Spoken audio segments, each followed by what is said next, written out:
Last time I got the studio style lamp from Ikea. This is called Lotus and I liked it. This time I've got the new lamp from Ikea. This looks something like this. It has a big holder on the top and a leg here. So let's go ahead and assemble it. Let's see how it looks.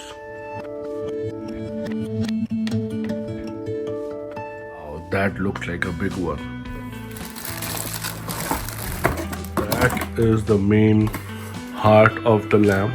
This is how amazing it looks just by the look. So let's see what the end result is. So you got the lamp and the legs and the bottom, right? So probably this is the base and this is the leg and this is the bulb. So this is what I got in the setup. You have the lamp, the stand and a pole. So the lamp has this cover, pretty straightforward setup.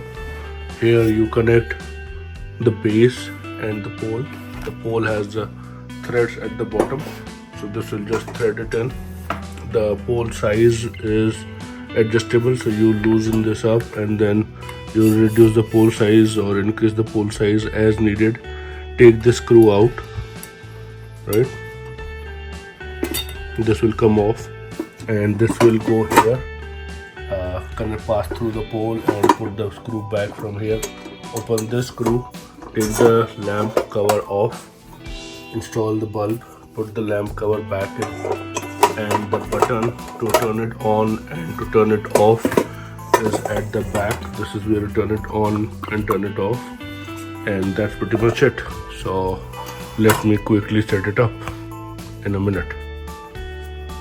Well, the lamp is ready. The base is connected to the pole. All the cable is wrapped around in the hooks behind. And try to make sure it's well hidden behind. You will have to adjust the cable because when you change the head of the lamp to up to down, you need the extra cable length to go up and down. And if you pull it down, it will go up. So yeah, make sure to adjust it at the right face.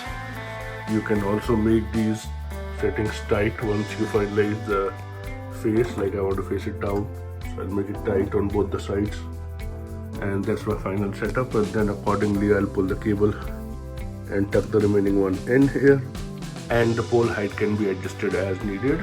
So that's the final result. You can put a smart lamp or you can just control it from behind, turn it off, turn it on, or if you want to keep it a smart light like me and just change the colors like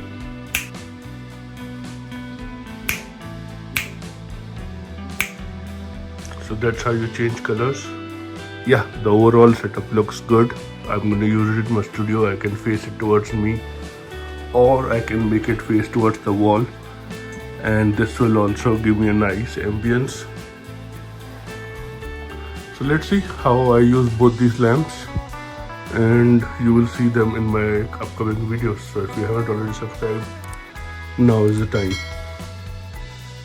Wow, now that setup looks amazing, right? I have at one lamp, second lamp, third and fourth one, filling in all my background. So let's start making more videos now, and let's have some talking.